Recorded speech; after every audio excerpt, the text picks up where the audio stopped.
ఇచ్చినప్పుడు ఒక రెండు కీర్తనలు 127వ కీర్తన 128వ కీర్తన దేవుడు చూపించాడు. మరి ఆ కీర్తన రెండు మనం చదువుకుందాం. మొదటగా 127వ కీర్తన మన మధ్యలో ఉన్న సోను వచ్చి చదువుతుంది. తర్వాత 128వ కీర్తన వచ్చి చదువుతుంది. సో మీరు సిద్ధపడండి. మొదటిగా సోను వచ్చి 127వ కీర్తన చదువుతుంది. కీర్తనలు 127 ఒకటో అధ్యాయం. యెహోవా ఇల్లు కట్టించిన ఎడల దాని కట్టువారి ప్రయాసము వ్యర్థమే. యెహోవా పట్టణము కాపాడిన ఎడల దాన్ని కావలి కాయువారు మేలుకొని ఇందుట వ్యర్థమే. మీరు వేకువనే లేచి చాలా రాత్రి అయిన తరువాత పడుకొనుచు కష్టార్జితమైన ఆహారం తీసుకొనిచుండుట వ్యర్థమే. తన ప్రియులు నిద్రించుచుండగా ఆయన వారికి ఇచ్చుచున్నాడు. కుమారులు యెహోవా అనుగ్రహించి స్వాస్థ్యమును గర్భఫలము ఆయన ఇచ్చు బహుమానమే. యవన కాలమందు పుట్టిన కుమారులు బలవంతుని చేతిలోని బాణముల వంటి వారు. వారితో తన అంబుల పొది నింపుకొనిన వారు ధన్యులు. అట్టి వారు సిగ్గుపడక గుమ్మములో తమ విరోధములో గాలించుచుండురు. ధన్యవాదాలు. 128 చదువు. యెహోవా యందు భయభక్తులు కలిగి ఆయన త్రోవల యందు నడుచు వారందరూ ధన్యులు. నిశ్చయముగా నీవు నీ చేతుల కష్టాజితమును అనుభవించదవు. నీవు ధన్యుడవు, నీకు మేలు కలుగును. నీ రోగిట నీ భార్య ఫలించు ద్రాక్షవలే నుండు. నీ భోజనపు పళ్ళ చుట్టూ నీ పిల్లలు ఒలీవ మొక్కల వలె నుండు. యెహోవా యందు భయభక్తులు గలవారు ఇలాగూ ఆశీర్వదింపబడు. సియోనుల నుండి యెహోవా నిన్ను ఆశీర్వదించు. నీ జీవిత కాలమంతయు యెరూషలేమునకు క్షేమము కలుగుట చూచెదవు. నీ పిల్లల పిల్లలను నీవు చూచెదవు. ఇశ్రాయేలు మీద సమాధానం నుండుగాక. ఆమేన్. ఓ యేసుని ప్రేమ ఎంత మధురమో, నా యేసుని ప్రేమ ఎంత మధురమో, యేసుని ప్రేమ ఎంత మధురమో, నా యేసుని ప్రేమ ప్రేమ ప్రేమ ప్రేమ ప్రేమ ప్రేమ ప్రేమ ప్రేమ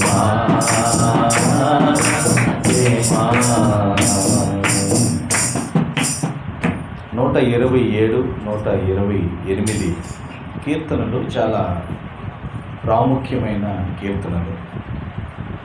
ఇవి కుటుంబ కీర్తనలు అని చెప్పుకోవడానికి చాలా ఉన్నతంగా ఉంటుంది. ఈ రెండు కుటుంబం ఎలా ఉండాలి అనే విషయాన్ని తెలియచేస్తూ ఉంటుంది. ఇవి సొలొమోను రాశాడు. సొలొమోనే ఎందుకు రాశాడు అంటే,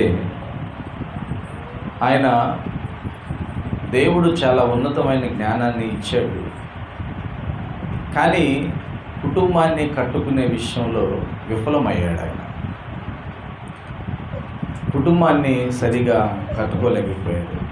దేవుని ఆజ్ఞలను లోబడి జీవించలేకపోయాడు. కాబట్టి ఆయన ముందున్న తరానికి, ఆయన తర్వాత వారికి ఒక సూచనగా, ఒక సలహాగా, ఒక హెచ్చరికగా ఈ కీర్తనలు రాశాడు. మొదటిగా మనం 127వ కీర్తనలో కొన్ని విషయాలు మనం చూస్తాం. దేవుడు నా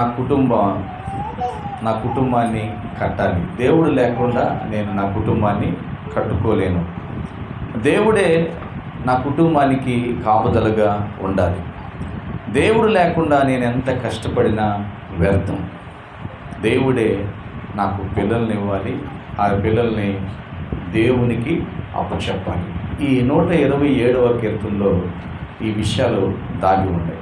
మరి 128వ కీర్తనలోకి వచ్చేవారికి దేవునితో నడిచే కుటుంబం. మరి దేవునితో ఉన్నప్పుడు కష్టానికి తగిన ప్రతిఫలం. అంతేకాకుండా మేలు మాత్రమే ఉంటుంది దేవునితో భయభక్తులు కలిగి దేవునితో నడుస్తూ ఉంటే. అంతేకాకుండా మంచి కుటుంబముగా జీవించగలం. తరువాత పిల్లలు దీవించబడే పిల్లలుగా ఉంటారు. ఈ 2 కీర్తనలో ఇన్ని విషయాలు దాగి ఉన్నాయి. మొదటిగా మనం సొలొమోను గురించి కొన్ని విషయాలు మనం ధ్యానం చేసుకుందాం. దేవునికి మహిమ కలుగును గాక. నాతో ఊళ్ళో చెప్పండి, నాతో ఇక్కడ ఉన్న వాళ్ళు చెప్పండి, హల్లెలూయా, హల్లెలూయా. సో ఎందుకంటే ఈరోజు కుటుంబం గురించి ధ్యానించాలి అని ఆశపడుతున్నాను. ఎందుకంటే మంచి కుటుంబంగా మనం ఉంటున్నప్పుడే మనం మంచి సమాజాన్ని కట్టగలం. మంచి సమాజాన్ని కట్టినప్పుడే మనం దేశం కూడా మంచిగా ఉంటుంది. దానికి కారణం నువ్వు ఒక్కడివే. నువ్వు ఒక కుటుంబంగా మంచిగా ఎప్పుడైతే ఉంటావో అప్పుడు నీ చుట్టూ ఉన్న సొసైటీ కూడా మంచిగా జీవించగలుగుతావు. దానికి నువ్వే కారకుడు అవుతావు. నేను ఎందుకు పుట్టాను, ఎందుకు జీవిస్తున్నాను, మళ్ళా ఖచ్చితంగా నాకు మరణం వస్తుంది. మరి ఈ జీవించిన కాలంలో నేనేం చేయాలి? ప్రతి మనిషికి పుట్టుక ఉంది, యవ్వన కాలం వస్తుంది. యవ్వన కాలం వచ్చిన తర్వాత కుటుంబంగా ఏర్పడతారు. అక్కడి నుంచి బాధ్యతలు పెరుగుతాయి, భారాలు పెరుగుతాయి. కానీ ఆ బాధ్యతలు నువ్వు సొంతంగా నిర్వహించాలంటే నీ వల్ల కాదు, నీకు సహాయం కావాలి. ఆ సహాయం ఎవరు చేయాలంటే నిన్ను సృజించి ఈ భూమి మీదకి పంపించిన దేవునికి మాత్రమే సాధ్యమది. హల్లెలూయా. అది నా సొంత జ్ఞానంతోనో లేకపోతే నాకు ఇచ్చిన ఉద్యోగంతోనో నాకు పొందిన వ్యాపారంతోనో నేను ఆ కుటుంబాన్ని బాగుగా చూసుకోలేను. అది నా వల్ల కాదు. ఎంత డబ్బు ఉన్నా ఏమంటారు, నెమ్మది లేని కుటుంబాలు మన కళ్ళతో చాలా చూస్తున్నాం. తినటానికి ఉంటుంది, ఉండటానికి ఉంటుంది, ధరించుకోవడానికి ఉంటుంది, కానీ వాళ్ళకి నెమ్మది ఉండదు. హృదయంలో వేదన, ఎప్పుడు తెల్లవారిద్దో, ఎప్పుడు పొద్దుగూకిద్దనే భయం. ఎందుకంటే వాళ్ళ జీవితంలో ఎవరు లేరంటే దేవుడు లేడు. కొంతమంది దేవుడే లేరంటారు, కొంతమంది ఏదో ఒక దేవుడు ఉన్నాడులే అంటారు. కానీ చాలామంది నిజ దేవుడైన యేసుక్రీస్తుని గ్రహించలేకపోతున్నారు. నేనంటాను, మీరు అంటారు యేసుక్రీస్తు మాత్రమే దేవుడు అని. హల్లెలూయా కదా. మన దేవుడు యేసుక్రీస్తు మాత్రమే. సో ఆ దేవుడితో ఉంటే మన కుటుంబం ఎలా ఉంటుంది, ఆ దేవుడు ఉండి కూడా తెలుసుకుని కూడా ఇష్టానుసారంగా జీవిస్తే మన కుటుంబం ఎలా ఉంటుందో ఇక్కడ ఒక సొలొమోను కుటుంబ జీవితాన్ని మనం చూస్తే అర్థమైపోతుంది. సొలొమోను యొక్క స్టోరీ. సొలొమోను అసలు ఎవరు ఒకసారి మనం చూద్దామా? చూడండి, 2వ సమూయేలు గ్రంథం 12వ అధ్యాయము 24-25 వచనాలు చదవండి. 2వ సమూయేలు 12:24-25. తరువాత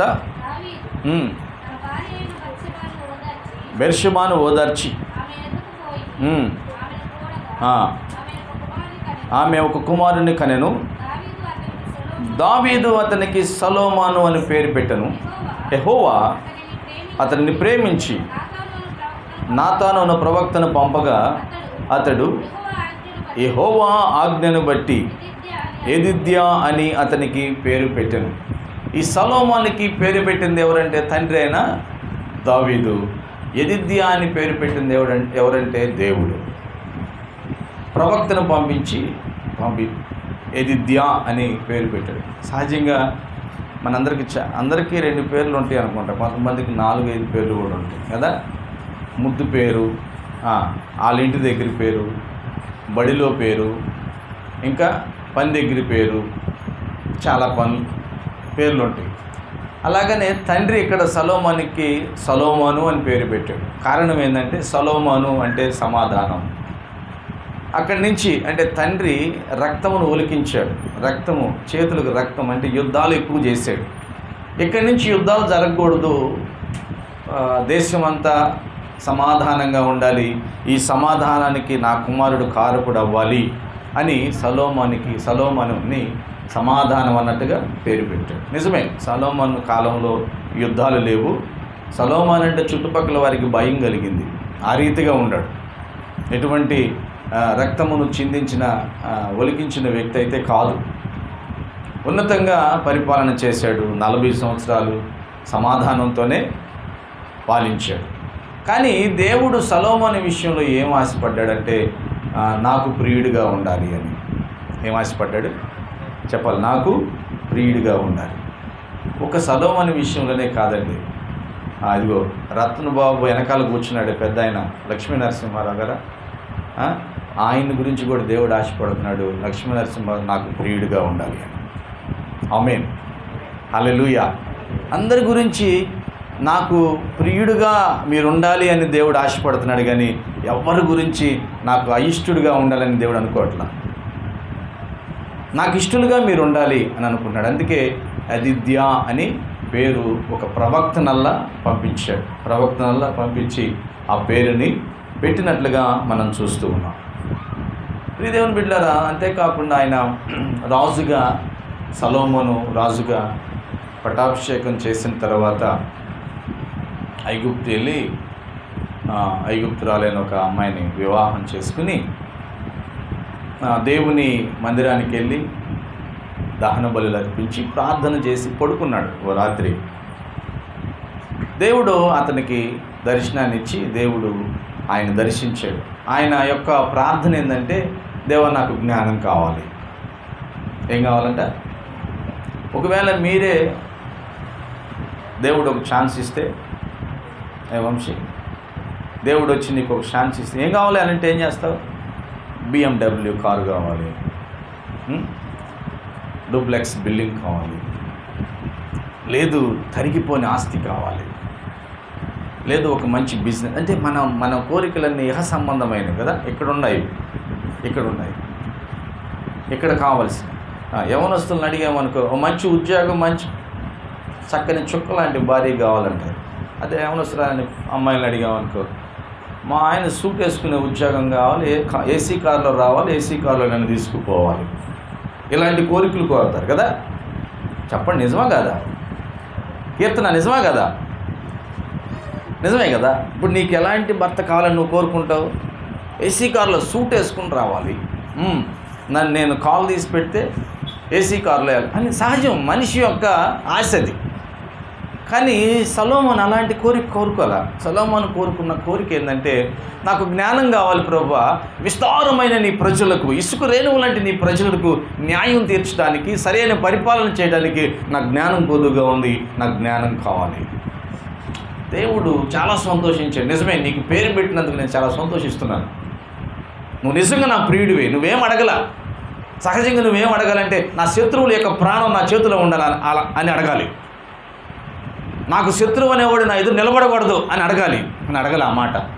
నాకు విస్తారమైన ధనం కావాలి అని అడగాలి. కానీ అడగల. నువ్వేం అడిగావంటే, నీ బిడ్డలైన నీ జనులైన ప్రజల్ని పరిపాలించడానికి చక్కటి జ్ఞానం కావాలని అడిగావు. ఖచ్చితంగా నీకు నేను ఆ జ్ఞానం ఇస్తున్నాను. ఆ జ్ఞానంతో పాటు నీకు ముందు నీలాంటి రాజులు ఉండరు, నీ తర్వాత కూడా నీ వంటి రాజులు ఉండరు.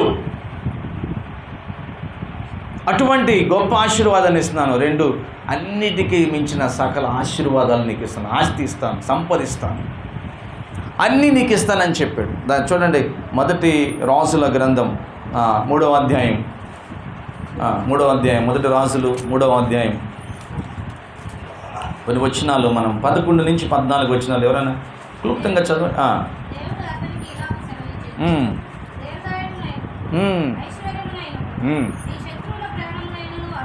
అడుగక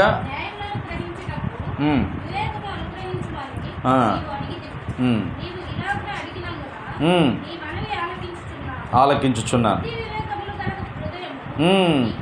నీకిచ్చుచున్నాను, లేడు ఒకడును ఉండడు, మరియు అడుగకపోయినను ఇచ్చుచున్నాను. ఒక్కడైనా ఉండడు. ఇది జాగ్రత్తగా 14 వచ్చిన జాగ్రత్తగా వినండి. మరియు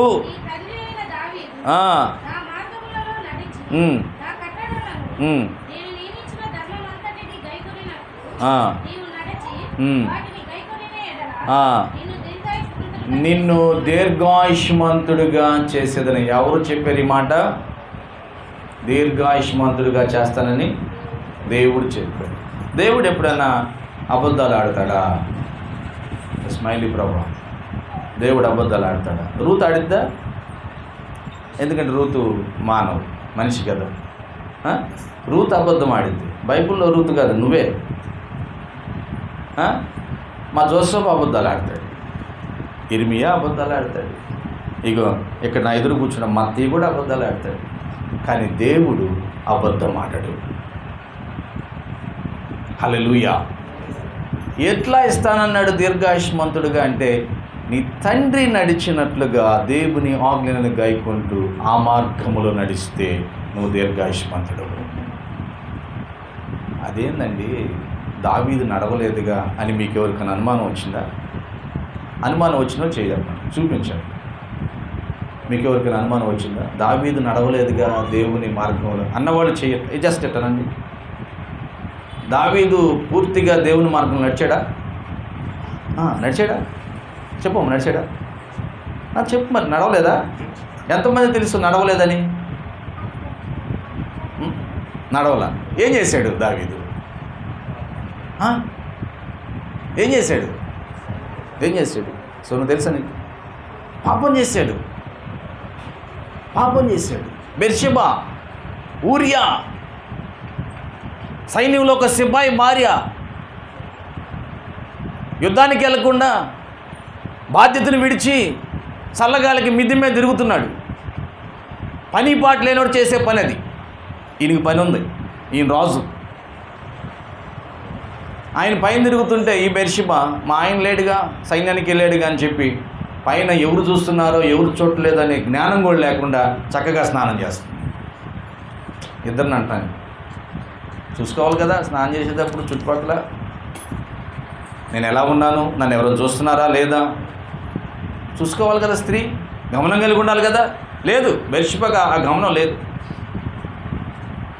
ఈ పాపపు రోత జీవితపు ఈ శరీరపు వ్యామోహపు కళ్ళుతో బెర్షెబా చూశాడు. కోరిక పుట్టింది. సిపాయిని పంపించాడు, ఆమెను తీసుకురా అన్నాడు. పాపం చేశాడు. ఆ పాపాన్ని మెల్లిగా ఉరియా మీదకి నెడదామని చూశాడు. వల్లగాల. ఉరియాని లేపించేశాడు, చంపేపించాడు. స్త్రీతో పాపము, అలా భర్తని మర్డర్ రెండు చేసి ఎవరు చూడలేదని పిల్లి కళ్ళు మూసుకుని పాలు తాగినట్లుగా గుడ్డు వీటిలో ఉన్నాడు. అప్పుడే ఎదిద్యా అనే పేరు పెట్టిన నాతాను దావీదు ఇంటికి వచ్చాడు. దావీదుకు ఒక చిన్న పెట్టకథ చెప్పాడు. మీ అందరికి తెలుసు కాబట్టి నేను చెబుతున్నాను. ఒక చిన్న పెట్టకథ చెప్పాడు. పెట్టకథ చెప్పమంటారా? మీకు తెలుసా? రూత్ని తెలిసే కథ. అనగనగనగా ఒక పెద్ద ఉన్నతమైన వ్యక్తి ఉన్నాడు. ఆ వ్యక్తికి చాలా ఆస్తి ఉంది. ఆ వ్యక్తి పెద్ద బిల్డింగ్ ఉంది. ఆ పక్కనే ఒక చిన్న పూరి గుడిసె ఉంది. ఆ ఇంట్లో ఒక వ్యక్తి నివసిస్తున్నాడు. అల్లారు ముద్దుకు ఒక మేకపిల్లని పెంచుకుంటున్నాడు ఆయన. ఈయనకేమో చాలా మందల మేకలు ఉన్నాయి. ఒకరోజు ఈ ధనవంతుడింటికి గెస్టులు వచ్చారు, బంధువులు వచ్చారు. ఈ బంధువులు వచ్చేవారికి ఆ బంధువులకి మంచి భోజనం పెట్టాలని ఈ విస్తారమైన మందలో ఏ మేకని తీసుకోకుండా ఈ పేదవాడు గుడిసెలో అల్లారు ముద్దుగా పెంచుకుంటూ తన మంచం మీదే తనతో పాటే పండేసుకుంటున్న ఆ చిన్నగా ఉన్న ఆ మేక పిల్లని తీసుకెళ్ళి వధించి వాళ్ళకు భోజనం పెట్టాడు. అంటా ఉన్నాడు నాతాను, అలా ఉన్నాడు. దావీదు పైకి లేచి పళ్ళు కొరికి అలాంటి వాడిని చంపేయాలి అన్నాడు. వెంటనే నాతాను అన్నాడు, నువ్వే కదా ఆ పని చేసినాడు, నువ్వే. గుండెలు అమిసిపోయింది, భయం వచ్చేసింది, పడిపోయాడు. ఒకసారి నువ్వే దావీదు ఆ పని చేసింది. ఏ పాపం తెలియదు ఊరియాకి. భార్యని ప్రేమించడం తప్పితే ఇంకేం తెలియదు. దేశాన్ని ప్రేమించడం తప్పితే ఇంకేం తెలియదు. బాధ్యతగా జీవించడం తప్పితే ఇంకేం తెలియదు. అతను బాధ్యతను మర్చిన వ్యక్తి కాదు. అటువంటి వాడి భార్యను నువ్వు మోహించి పాపము చేసి అతను అడ్డంగా ఉండడని అతను తప్పించిన వ్యక్తి నువ్వు కదా. ఇదిగో దేవుడు నిన్ను ఊరుకోవట్లేదు అని అన్నాడు. తప్పు చేశాను, నన్ను క్షమించు. ఆ పాపానికి తగినట్టుగా ఒక బాబు పుట్టాడు. కానీ ఆ బాబు పెదగల చచ్చిపోయాడు. ఆ బాబు తర్వాత పుట్టినవాడే సొలొమోను. దేవునికి మహిమ కలుగును గాక. హల్లెలూయా. అందరూ చెప్దాం హల్లెలూయా. కానీ పాపం చేశాడు, కానీ ఆ తర్వాత మనసును మార్చుకుని బైబిల్ రాసింది, ఇంకెన్నడూను దావీదు ఆ తప్పు తప్ప మరొక తప్పు చేయలేదు అని బైబిల్లో ఉంది. అంటే సరిదిద్దుకున్న వ్యక్తి, సరి చేసుకున్న వ్యక్తి. ప్రియ సహోదరి సహోదరుడా, నీకు దేవుని వాక్యం నీ హృదయంలోకి తగులుతున్నప్పుడు, నీ చెవికి వినబడినప్పుడు సరిదిద్దుకుంటే నిజంగా దేవుని మార్గంలో నడిచిన వ్యక్తివే నువ్వు. రోడ్డున వెళుతూ ఉన్నప్పుడు ముళ్ళుంటే ముళ్ళు మీద కూడా నడిచేస్తే ఏమంటారు? తిక్కలోడు అంటారు, లేకపోతే ఏమంటారు ఇంకా మూర్ఖుడు, పిచ్చి పట్టినవాడు అంటారు. ముళ్ళున్నప్పుడు ముళ్ళు పక్కన నెట్టి మంచి మార్గంలో నడిస్తే వెరీ గుడ్, మంచివాడు. పొరపాటున ముళ్ళు గుచ్చుకుని కూడా అంతే నడిస్తే ఏమంటారు? అరే మూర్ఖురా మూర్ఖురా అని అంటారు. ముళ్ళు గుచ్చుకుంది, రక్తం వచ్చింది, రెండోసారి ముళ్ళు గుచ్చుకోకుండా చూస్తూ నడిచిన వ్యక్తి దావీదు. దేవునికే మహిమ కలుగునుగాక. అలాంటి మార్గంలో కానీ సొలొమోను నువ్వు నడిస్తే నువ్వు దీర్ఘాయుష్మంతుడు అవుతావు. సొలొమోనుని దేవుడు ఆశీర్వదించాడు. ఆమేన్. అందరూ చెప్దాం హల్లెలూయా. అంధకార బంధము నన్నావరించగా అంధుడనై యేసయ్యను ఎరుగకుంటిని. అంధకార బంధము నన్నావరించగా అంధుడనై యేసయ్యను ఎరుగకుంటిని. బంధము తెంచెను బ్రతికించెను నన్ను, బంధము తెంచెను బ్రతికించెను నన్ను. ఎంత మధురమో, హల్లెలూయా, ఎంత మధురమో, ఎంత మధురమో యేసుని ప్రేమ, ఎంత మధురమో యేసుని ప్రేమ. ప్రేమ ప్రేమ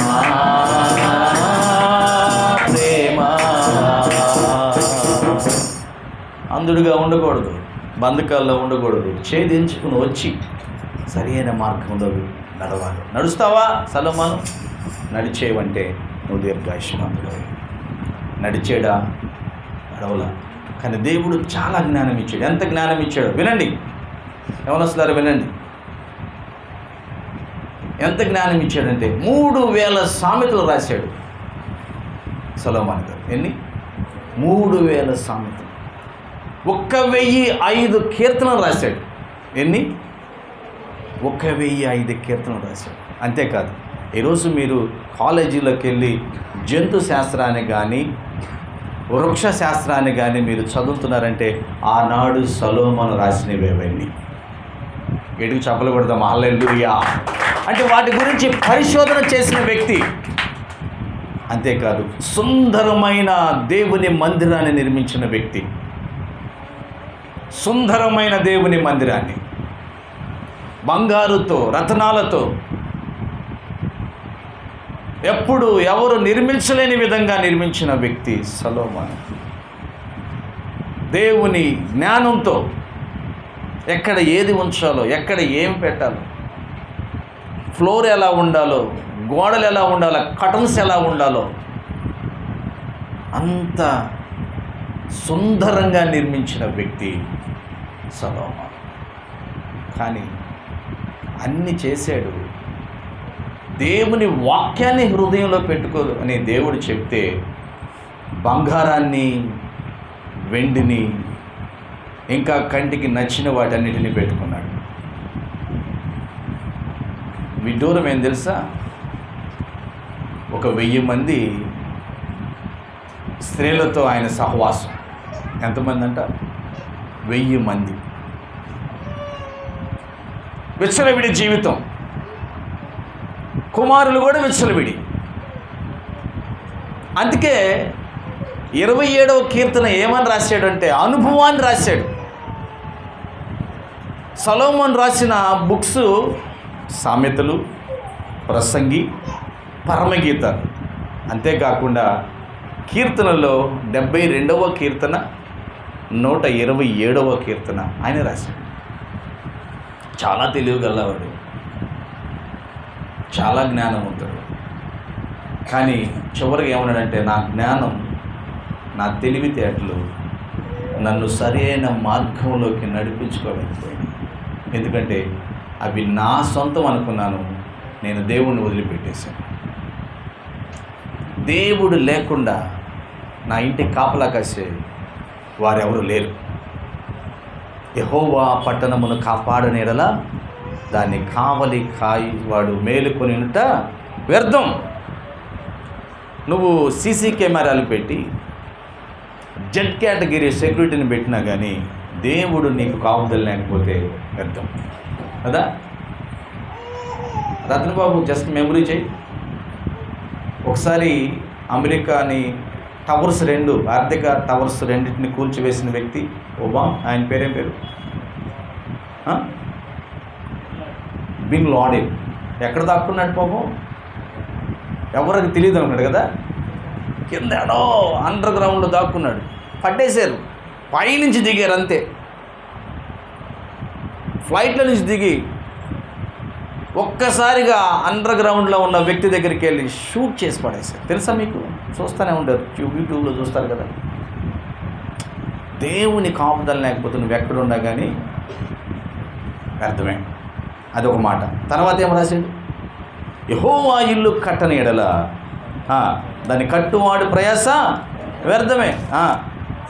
నా భార్య ఇలా ఉంటే బాగుంటుందని ఏదైతే తీసుకొచ్చేస్తున్నావేమో, నీ సొంత తెలివితేటలతో నువ్వేమిచ్చినా నీ భార్యని సరిదిద్దుకోలేవు, సరి చేసుకోలేవు.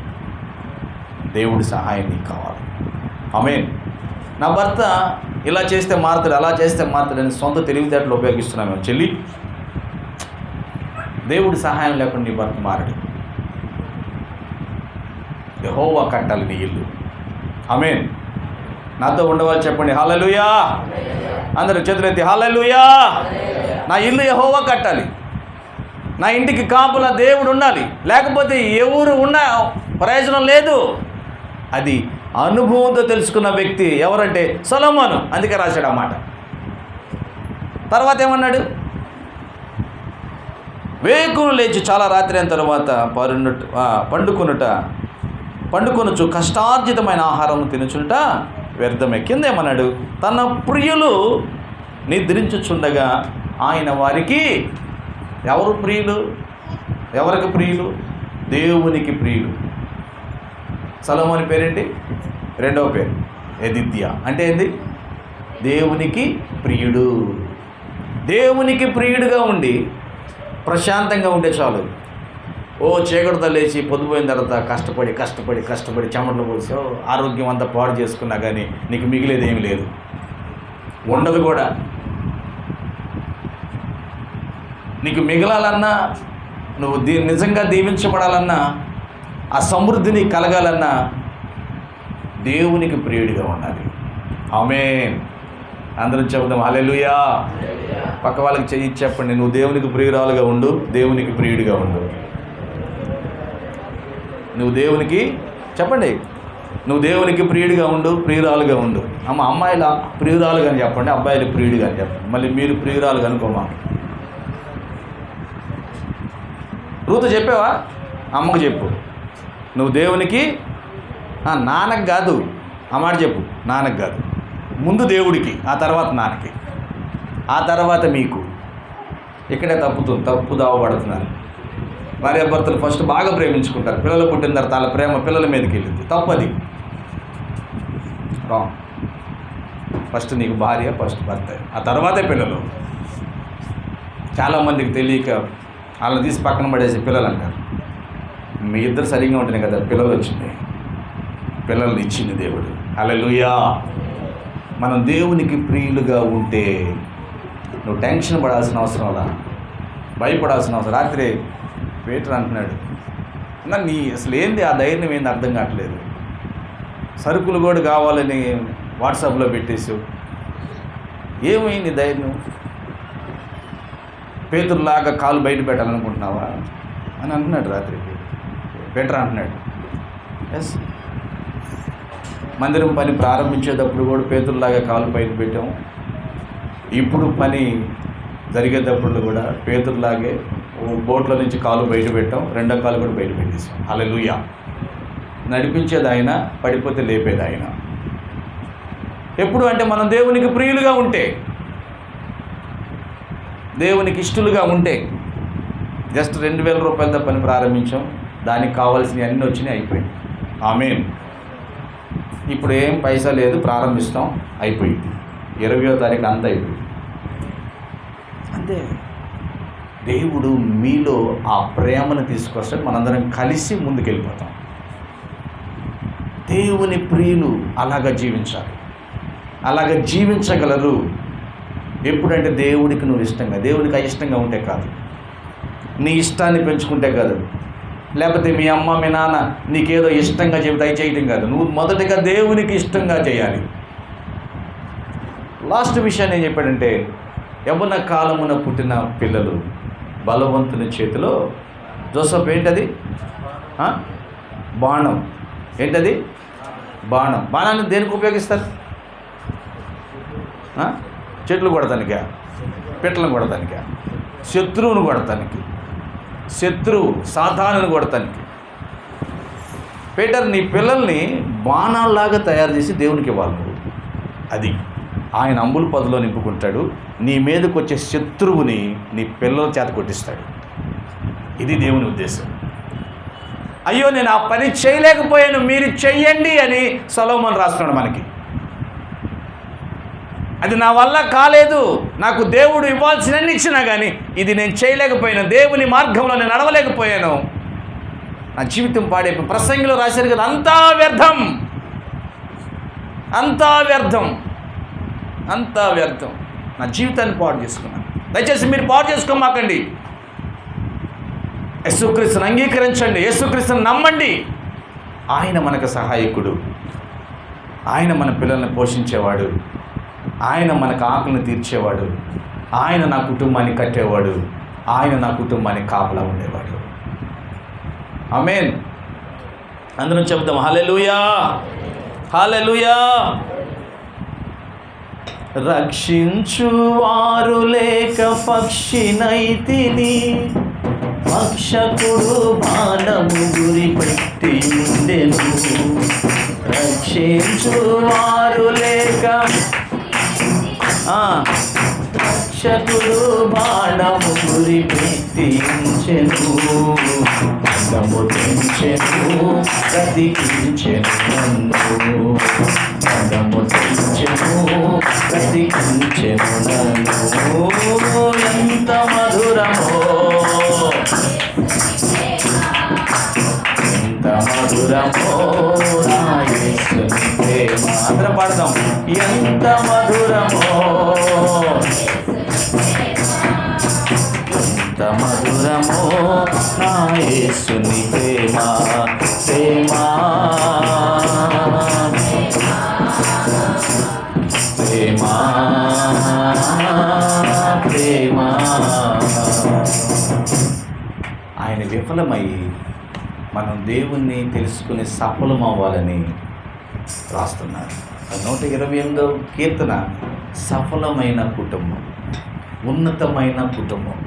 ఏంటి 128వ కీర్తన? యెహోవా యందు భయభక్తులు కలిగి ఆయన త్రోవల యందు నడుచు వారందరూ ధన్యులు. తర్వాత నిశ్చయముగా నీ చేతుల కష్టార్జితమును నువ్వు అనుభవించదువు, నీవు ధన్యుడవు, నీకు మేలే కలుగుతుంది, కీడు సంభవించదు. నీకు మేలే కలుగుతుంది, కీడు సంభవించదు. తర్వాత చదవండి, ఎలా ఉంటుంది? ద్రాక్షవల్లి వలె ఉంటుంది. నీలోగిట నీ భార్య ఫలించు ద్రాక్షవల్లి. ద్రాక్షవల్లి ఎలా ఉంటుంది రాజేష్, నీకు తెలుసా? చూసేప్పుడు ద్రాక్షవల్లి తీగను అల్లుకుని పోతుంది, కొద్దిగా సన్నగా వెళ్ళేది, చుట్టుకుంటుంది, బలం ముట్టుకుంటుంది, మెల్లిగా మళ్ళీ అక్కడికి అల్లుకుంటుంది. తీగలు అల్లుకున్న తీగలు చూసారా? కొద్దిగా సన్నగా వెళ్ళి దాన్ని ఫోల్డ్ చేసుకుని, రౌండ్ ఫోల్డ్ చేసుకుని, గట్టి పట్టుకుని మెల్లిగా అక్కడికి అల్లుకుంటుంది. అలా అంటే భార్య అలా ఉంటుందంట. దేవుని భయభక్తులు కలిగిన కుటుంబం అలా ఉంటుందండి. అందరితో సహవాసం కలిగి వాళ్ళు మనకు వద్దనరు, వీళ్ళతో మనకు అవసరం లేదు అనరు. అందరు కావాలి మనకి, అందరితో ప్రేమగా ఉండాలి, ఫలించాలి, విస్తరించాలి. ఇది ఆ కుటుంబం యొక్క మంచి మనస్తత్వం. ఆ పిల్లలు ఎలా ఉంటారు? ఒలీవ మొక్కల వలె. ఒలీవ మొక్కకు చావు ఉందా? లేదు. ఎలా చెప్పగలం?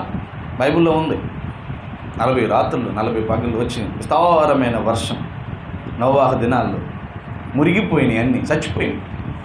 మొట్టమొదటిగా భూమిలో నుంచి బయటకు వచ్చి ఆకును తీసుకొచ్చిన వ్యక్తి, ఆకు వచ్చిన ఆ మొక్క ఏంటంటే ఒలీవ మొక్క. పావురం వెళ్ళి తుంచుకుని వచ్చింది. దేవుడు మన పిల్లల్ని, ఇర్మియా ఒలీవ మొక్కవురా నువ్వు, మర్చిపోతున్నాను. ఎవరివి? ఒలీవ మొక్క. మరణము లేని మొక్కల్లాగా మనల్ని పిల్లల్ని కొలిచాడు దేవుడు. వాళ్ళ చుట్టూ ఒలీవ మొక్కల వల్ల ఉంటారు. ఒక కుటుంబం గురించి నేను ముగిస్తాను. బైబిల్లో మీ అందరికీ తెలిసిన కుటుంబం ఫిలిప్పు. యజమాని పేరే రాశారండి, భార్య పేరు లేదు, పిల్లల పేర్లు కూడా లేవు. విచిత్రం కదా. ఒక ఆయన పేరే రాశారు బైబిల్లో, ఆయన పేరు ఫిలిప్పు. ఆయన భార్య ఎవరు? పేరు రాయలేదు. అసలు భార్య ఈ పని చేసిందని కూడా రాయలేదు. పిల్లల పేరు రాయలేదు. కానీ పిల్లలు ఏం చేశారో రాశాడు. పిల్లలు ఏం చేసిందో రాశాడు. 7 ఆది అపోస్తుల సంఘములో ఎన్నుకున్నారు. దేనికి? Catering boys. క్యాటరింగ్ అంటే అన్నం వడ్డించేవాడు, బల్లలు దుడిచేవాడు. సంఘంలో అన్నం వడ్డించడానికి, బల్లలు దుడటానికి 7 ఎన్నుకున్నారు. 7 స్టెఫెన్ ఉన్నాడు, ఫిలిప్ ఉన్నాడు. స్టెఫెన్ అయిపోయింది, చంపేశారు, అతను సాక్షి అయ్యాడు. ఆ తర్వాత సంఘంలో పెద్ద గొడవ అయింది. సంఘం చెదిరిపోతుంది. అపోస్తులందరూ నిలబడిపోయారు. సంఘంలో ఉన్నవారు బయటికి వెళ్ళి చెదిరిపోయారు. ఫిలిప్పు తన భార్యను, తన పిల్లలను పెట్టుకుని బయలుదేరి సువార్త చెప్పుకుంటూ వెళ్ళిపోతున్నాడు. అద్భుతాలు చేశాడు. అపోస్తుల కార్యం 6వ అధ్యాయంలో ప్రారంభమవుతాడు.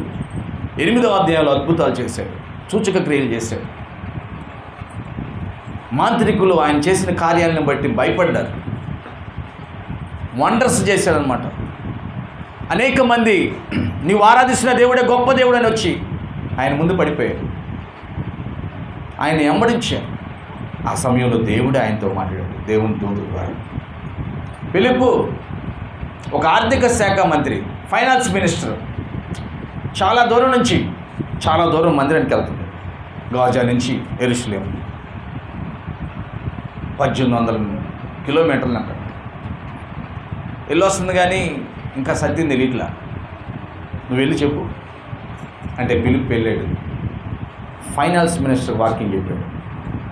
ఆర్థిక శాఖ మంత్రి నపుంసకుడు వాక్యం చెప్పి మారు మనసు పొందిన తర్వాత బాప్తిసం ఇచ్చాడు. ఆ తర్వాత వెళ్ళిపోయాడు. ఆ తర్వాత ఇంకా సువార్తను చెబుతూ ఉన్నాడు. చూడండి, ఫిలిప్పు తన జీవితంలో యేసుక్రీస్తుని తెలుసుకుని సంఘములో ఒక చక్కటి పౌరుడిగా, సభ్యుడిగా ఎదుగుతూ అందరూ పిలిచి, ఫిలిప్పో నువ్వు బల్లలు తుడిసి అన్నం పెట్టాలి, ఓకేనా అంటే సరే అన్నాడు. సరేనయ్యా. ఏంటి, నేను ఎవరు తెలుసా? నా ఉద్యోగం ఏం తెలుసా? నన్ను బల్లలు తుడమంటావా? ఏం రవి, నన్ను బల్లలు తుడమంటారా అని అనలా. మేబీ ఇంటికి వెళ్ళిన తర్వాత వాళ్ళ భార్య కూడా అనలేదు అనుకుంటా, లేకపోతే పేరు రాసేవాళ్ళు. అంది ఏ పని అయితేనయ్యా దేవుని సన్నిధిలో మనం చేయాలి అని ఉంటుంది. అందుకే పేరు రాయలా. నాకు మన అంతే కదా, ఏమని అనుంటాం అంటే ఖచ్చితంగా సపేరా పేరు రాశారు కదా, ఇద్దరు కూడబొలుక్కున్నారని. అననీయ సపేరా పేరు రాశారు, కూడబొలుక్కున్నారు అని. మరి ఈ పేరు ఎందుకు రాలేదంటే అంగీకరించింది దేవుని మాట. ఏదైతే అది ఓకే అలాగనే చేద్దాం, అలాగనే వెళ్ళిపోయారు. అమ్మ ఇక్కడ గొడవలు అవుతున్నాయి, మనం వెళ్ళిపోదాం, ఎక్కడోసారి చిన్న ఉద్యోగం చేసుకుని బతుకుతాం, ఎందుకు ఈ బాధలు, ఎవడెవడు చంపేస్తారు మనల్ని అని అన్నదా? అంటే పేరు రాసేవాళ్ళు బైబిల్లో. వెళ్దాం కానీ సువార్త ప్రకటిద్దాం, దేవునికి మహిమ కలుగును గాక. వెళ్దాం. ఎక్కడికి వెళ్ళినా మన జీవితం ఏంటంటే సువార్త ప్రకటించడమే, దేవుని రాజ్యం విస్తరింపజేయటమే మన పని. ఇదే మన ఆశయం. ఫిలిప్పు కుటుంబం అలాగే వెళ్ళింది. అలాగే వెళుతూ ఏమండి, సేవ పిల్లలు, సేవ, భార్య అనే అదే తత్వంలో ఉండ 4 అమ్మాయిలు అంట ఆయనకి. ఎంతమంది? జోసఫ్ ఎంతమంది పిల్లలు? పిలుపుకి 4 ఆడపిల్లలు. 4 ఆడపిల్లలు. 4 ఆడపిల్లల్ని చక్కగా పెంచిన వ్యక్తి పిలుపు గారు. హల్లెలూయా! ఎంత చక్కగా పెంచారంటే వాళ్ళని ప్రవక్తులుగా చేశాడంట. 4 ఆడపిల్లలు ప్రవచించెడి వారు. వాక్యం ఇచ్చిన ప్రియ దేవుని బిడ్డారా, 127వ కీర్తన రాయటానికి కారకుడైన సొలొమోను కోవలను ఉంటే దయచేసి పిలుపు కోవలకు రావాలని ప్రేమతో తెలియజేస్తున్నాను మీకు. ఆమేన్. ఎందుకంటే అన్నీ ఇచ్చినా కానీ ఎందుకు దేవుడు లేకుండా జీవిస్తావు? ఆరోగ్యం ఇచ్చాడు, పని ఇచ్చాడు, సంపద ఇచ్చాడు, అందం ఇచ్చాడు. ఇన్ని ఇచ్చినా కానీ ఎందుకు దేవుడు లేకుండా నడుస్తావు? దేవుడు కాపుదల లేకుండా, దేవుని మీద నమ్మకం లేకుండా. ఇప్పుడే యేసుక్రీస్తుని అంగీకరించు. ఆయనే ఉన్నతమైన దేవుడు, ఆయనే సర్వశక్తి కలిగిన దేవుడు. ఆ తండ్రి అయిన దేవుడే తన ప్రియ కుమారుణ్ణి పరము నుంచి నీకోసం నా కోసం పంపించిన దేవుడు. ఆయనే 33.5 సంవత్సరం ఈ భూమి మీద జీవించి చూపించిన దేవుడు. హల్లెలూయా! మనిషిగా ఎక్కడ ఉండి ఆజ్ఞాపిలు ఇలా బతకండి, ఇలా బతకండి, ఇలా తినండి అని అనలా. ఆయనే వచ్చాడు. ఆయన జీవిస్తూ నాలాగా జీవించండి అన్నాడు.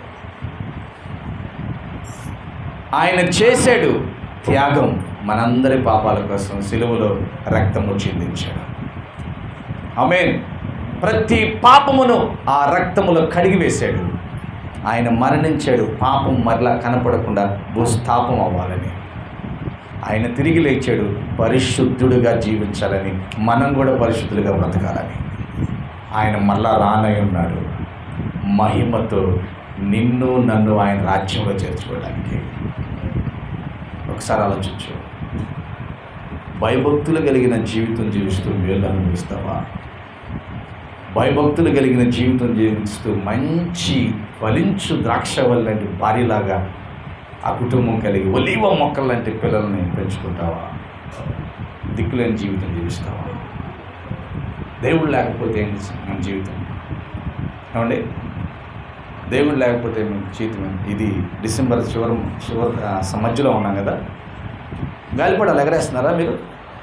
గాలిపటాలు ఎరా తిమ్మతి ఇంకా చూడలేదా? మీలో ఎంతమంది గాలిపటం తెలుసా?